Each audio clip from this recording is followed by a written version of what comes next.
Hi everybody, and welcome to another edition of this MLB episode. Again, I just finished talking about earlier, and both videos will be up on YouTube, about how MLB is really considering expanding their playoff system.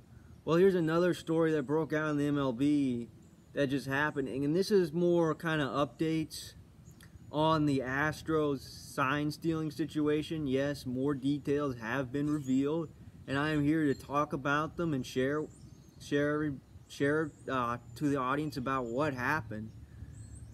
So yes, as pitchers and catchers are reporting to spring training, more news is coming out about the Astros. So here is the deal, and by the way, other news that happened, just want to talk about only for a second, is the Red Sox have hired Ron Renicky to be their interim manager. So that's just news around Major League Baseball. So he will take over for now. It'll be interesting to see how it works out. And given his age, I think I saw was 62 or whatever. With that, it's probably only temporary. So that's just brief news around what happened in Boston. So apparently, what the story is, and this is written by The Athletic, written by Ken Rosenthal, and also Evan Drellich as well. And Ken Rosenthal obviously has done an outstanding job throughout this process. Wrote the article that came out 3 months ago when this all happened, when Mike Fiers apparently pretty much gave the information to The Athletic, and then obviously broke the story that happened a month ago when A.J. Hinch is fired and Jeff Luhnow are fired and suspended, etc., right? And now apparently there's more details about what has been happening. And look, to be honest, I didn't talk about kind of what happened when everything broke a month ago. Maybe I should have, but I was probably too busy thinking about football at the time. But look, here's the deal. The Astros, this scandal is not going to end. And there are multiple stories. In fact, I also read a Washington Post article that I will get to soon as well in the story as well. So, the biggest thing, the takeaway from what has been released in recent news, two things. Number one, Carlos Beltran, who again is no longer managing the Mets due to all this. May have been the leader of all of this. May have come up with the idea. And that is one story. And another story is teams like the Dodgers and even Alex Cora warned the Nationals before the series about what the Astros do. Since again, obviously the Dodgers were greatly impacted by this incident going on when they won in 2017. I mean, think about how well the Astros offense performed in Houston. I mean, you go back to Game 3, and then obviously Game 5, one of the greatest offensive shootouts in baseball history at the time. That was probably the greatest baseball game I've ever seen, if not sporting event. It ranks very high up there. So you've seen a classic game like that, and now here we are again, and people are starting to wonder if the Astros are for real. So reading the article, this is The Athletic first. Basically what happened is Beltran started doing the sign stealing, and players didn't like it. And by the way, there was also, with A.J. Hinch, a MLB Network interview which I got around to watching it today, basically talked about what happened. And my biggest takeaway with it, and this was clear, is sure, Hinch smashed the monitors twice and said, which that is a sign, hey, stop doing this. Stop trying to steal signs. We're not going to do this.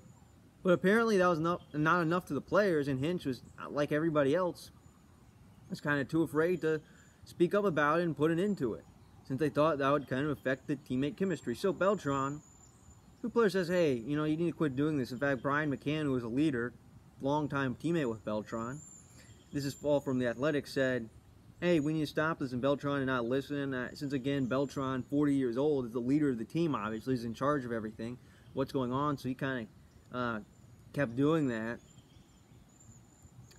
And again, there's plenty of players, like I think Joe Musgrove now in Pittsburgh, who was a rookie at the time, commented on it and said, yeah, I don't want to be the guy who puts a stop to this. I don't have the courage to do it, and really no player did. I mean, no one told him to stop doing it. And Hinch, I think, Hinch, the reason why he's gotten fired is he didn't do enough to stop it. They could have ended all right then and there. That would have been the end of it. And I still think they would have won the World Series. I mean, who knows?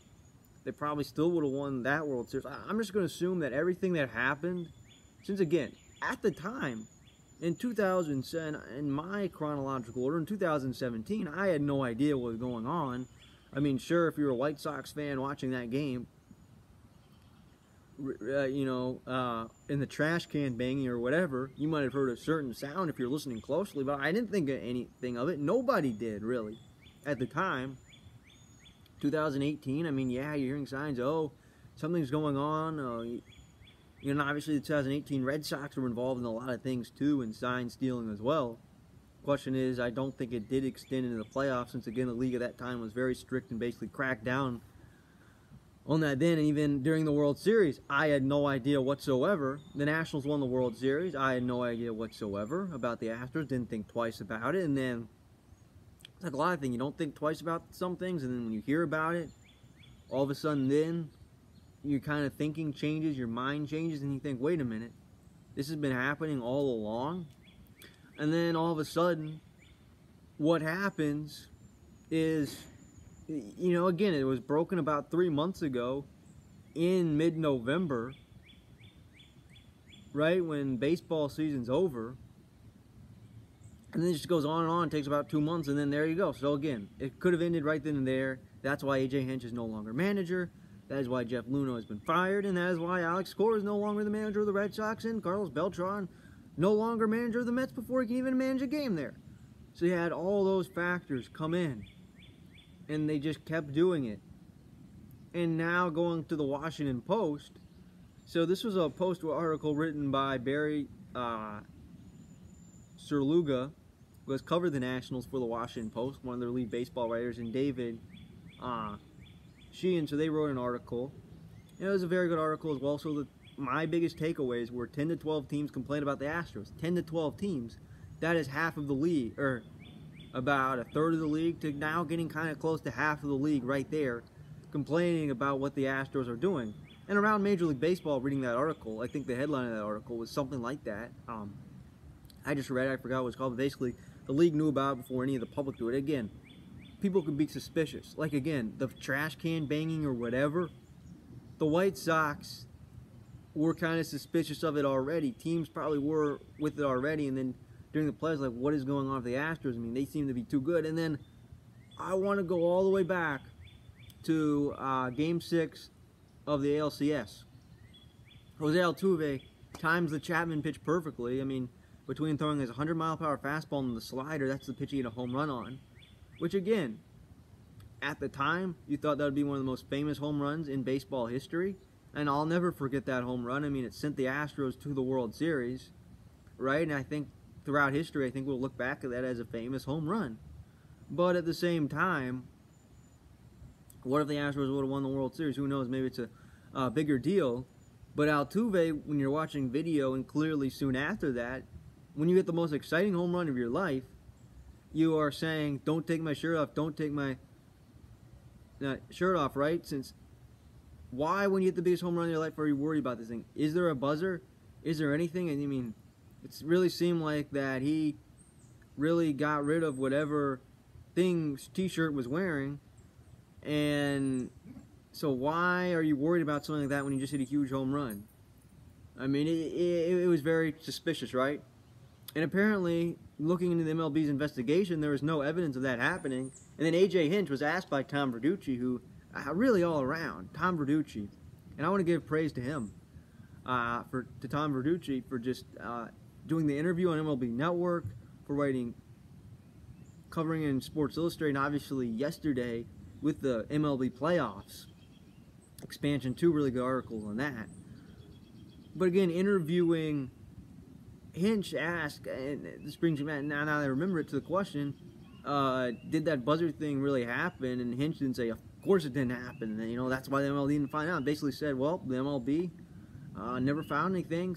So just, it was clear that, yeah, so did it happen? Probably not, but it seems very, very suspicious based on what was going on. And I don't know how things like that would work. But again, everything the Astros have done over the last 3 years, what they've accomplished, one of the great runs in MLB history, won one World Series, should have won another one. I mean, you shouldn't, A, blow a 3-2 series lead, and B, have a lead like that in both games and find a way to lose them, especially Game 7. But they did, and the Nationals are world champions. I got to go to the parade. I got to experience all that. I got to watch the World Series DVD. I get to wear this hat right now. And I'm sure there's somebody in Texas who does this as well, who doesn't get to wear an Astros World Series hat 2nd year in a row. So great, the Nationals won the World Series. So, but again, what the Astros did the last 3 years, since again in 2018, I thought they were going to win the World Series that year, right? So what the Astros did, winning well over 300 games and winning 2 pennants, people are going to question that. And now there's pressure on them. Are they for real or not? Right? We remember the Patriots, who again with their scandals, when they won those first 3 Super Bowls, they've gone on and won 3 since, wondering, hey, are they legitimate now? Especially when it took them 10 years. So the question is, with the Astros, is look, they're clear favorites to win the American League West this year. I don't know who will beat them for that, since they still have Justin Verlander. Oh yeah, and by the way, they still have pretty much the whole lineup, right? Sure, replacing Garrett Cole is irreplaceable. So maybe win 98 games this year and still win the division, right? And maybe the next few years you are still really good, and yes, you will be World Series contenders, but people are going to look at you very differently. When they won that first World Series, they were beloved because they were so awful for so long. In fact, this fall, I read a book about the Astros and kind of how they won that World Series and kind of their process to building a championship. And look, throughout this fall and really throughout October, I was just amazed by the Astros. I had great respect for their organization for really becoming one of the worst franchises ever to one of the best franchises in ever, one of the most dominant teams in baseball history, right? So looking at that factor with the Astros, so now, obviously, as I just said, what is their reputation going to be if they win another World Series? What if they win the World Series this year or next year? And obviously with the Astros, I want to go back to what I did in my last video. When you expand the MLB playoffs to 7 teams, let's just say the Astros are down for a couple of years, right? Maybe they win 85 games or whatever. They could still make it to the playoffs again and still be relevant and still have an opportunity to win World Series. So now the question is, I think they'll have a target on their back, and they will be the villains of baseball for a long time until they win another World Series. If it's this year, that would be an interesting storyline, since now, obviously, they will not be able to cheat, since I think the league will make sure what happened with the Astros will never happen again, right? So what do they look like? If they win 100 games, like, no problem, they really didn't need that. And I feel like over time, I think they did it less, but now the question is, did they still continue to cheat or do illegal sign stealing? And I think they did. But here's another thing I really want to get to. The Nationals, and I mentioned this briefly before, just as kind of a thing, just to say earlier, the Nationals, they were warned about the Astros. Brian Dozier was on the Dodgers. He was told by some former Dodgers teammates about what was going on, since many of those Dodgers teammates that were with Dozier in 2018 and still even today were on that 17 Dodgers team, who now, looking back even further, they were denied in the 7th game.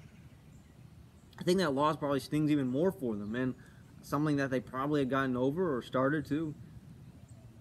Probably can't help but think, what if the Astros were playing the game cleanly, right?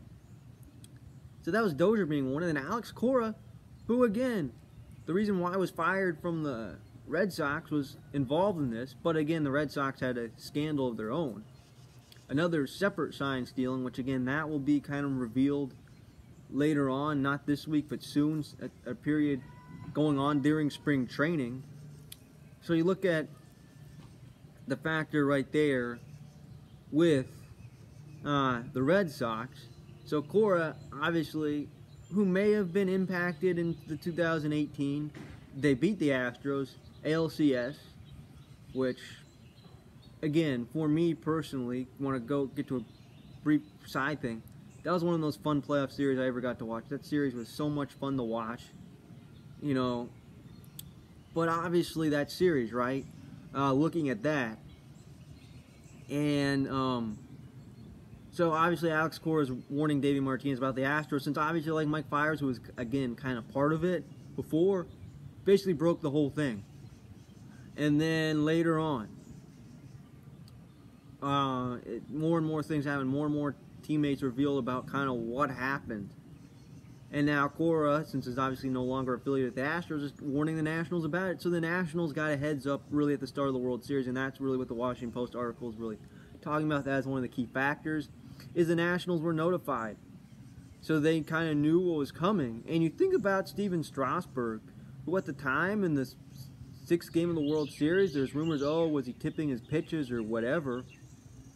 It turns out that he may have, well, been tipping pitches, and maybe it was the Astros were catching things. I don't know, but maybe that's a whole nother factor. But again, the Nationals knew about what was going on.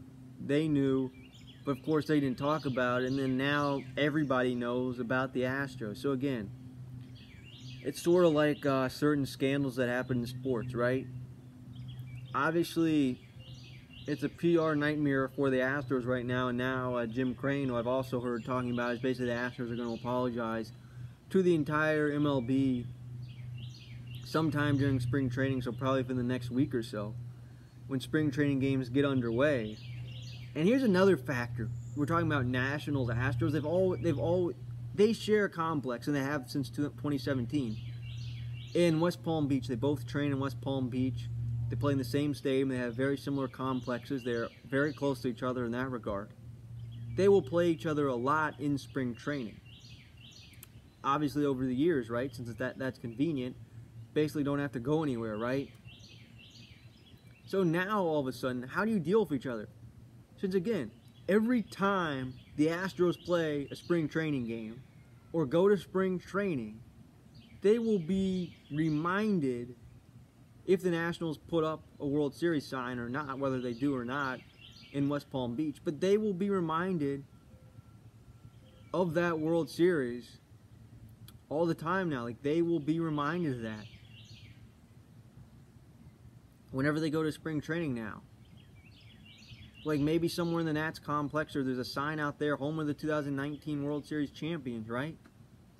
They'll be reminded of that, and I think the Nationals and Astros will obviously play each other a lot over spring training, and I'm sure you can't help but think about that World Series whenever they play each other. I mean, yeah, the Yankees and Phillies play each other a lot in the World Series, but then also going back to that, the Astros and Dusty Baker, who's now their manager, will return to Nationals Park right around the time of 4th of July weekend, and I'm sure this is a lot more than any other, interleague play matchup. I think this will be one of the most talked about interleague play series in a long time. This probably will be the second biggest deal out of any series other than the Subway Series, right? So it's going to be interesting with the Astros returning to Nationals Park. And I'm sure if you're a Nationals fan, you have a lot less respect for the Astros. Yankees fan even more so, since they beat you in 2017 and in 2019 in the ALCS. And I think in all the games that were played in Houston, I think it was 3 and 4. I think they went 6 and 1 in Houston in that time span, right? So again, what could have the Yankees accomplished if the Astros, especially 2017, and you can even talk about 19. Who knows what happens there? So again, that is what the Astros are going to have to deal with. And obviously, the reputation is destroyed, and sure, we'll move on and play baseball. But really, for the last month or so, despite everything that is happening, Major League Baseball should be celebrating the Nationals right now. They should be celebrating the start of a new decade. They should be celebrating whatever. But instead, it has been the Astros throughout this, and this is a game like baseball, who again, for a couple days, they could have a new story to talk about, like I just talked about earlier, about postseason expansion. Now, all of a sudden, It's all about the Astros and going into spring training. Whenever you see the Astros in spring training, you will be reminded of their scandal. Whenever they play this year, what happens in visiting ballparks. I know they'll be booed in Washington. I think they'll be rejected a lot in New York, obviously in Yankee Stadium. They will be wherever they go throughout the league. I think they're baseball's most unpopular team right now. It was for a long time, it was always the Yankees. Now it will be the Astros. And what happens to them moving forward? How do they recover from this? Do they win another World Series? How many World Series do they win? Since, again, it's going to take a long time for their reputation to recover, since this is one of the biggest sign-stealing scandals in baseball history, right? The Astros, they abused their use of technology. The replay monitors designed to give teams an opportunity, whether to challenge or not. Instead, they use that to steal signs, which when you steal signs in that type of form, not the non-traditional second base that's been going on for 100 years, if not more, probably more, the Astros just did not win the game the right way. And that's what people are most upset about with the Astros, whether you were affected by them. Like, remember 2018, blowing out the Indians? I remember that series sure and well. There might be suspicion to that now. Certainly 2017, you're wondering, is it legitimate, especially the World Series title? And now this year. So now, like the Patriots, who are caught up in a bunch of cheating scandals, now the Astros will have to prove for whether they're real or not, and how they do starting now, going into 2020, a fresh start, new decade. So it'll be interesting to see, and this is a long-term thing, like when we check back in a year from now, 5 years from now, 10 years from now, whatever. Since this is not going away, the Astros will have to deal with this for as long as they are a major league franchise about what happened. And now, who are the Astros moving forward? So, opening day as of today is about 43 days away. We're about 6 weeks away from opening day. I'm excited. I'm excited for baseball to be back. I'm excited to watch Nationals baseball again. And again, anybody who has followed me on this channel, especially starting October and really since the very beginning, pretty much knows I'm a Nationals fan. I said that when I introduced myself out to the world on YouTube. So I'm just excited for Nationals baseball. You know, I've kind of had enough of the Astros, but I guarantee you, more Astros stuff is going to break out over the next few days or even weeks. I think we'll find out more now that we don't know then. Who knows what's going to happen? But look, I'm just excited for opening day to get back into baseball. Ever since the Super Bowl ended, I was just ready to get back into baseball. It's going to be fun. It's going to be a fun year, obviously, talking baseball. And I'm just glad to be back in a baseball talking mood. I mean, from the time the World Series ended to basically last week, I hardly talked any baseball at all. So I'm ready to get back into it. 43 more days to go. Thank you for listening. And again, we'll try to make a YouTube video soon whenever a good story breaks out that I feel is good to talk about. I will do that. I will try to be back again. So thank you for listening. And I will see everybody next time here on YouTube.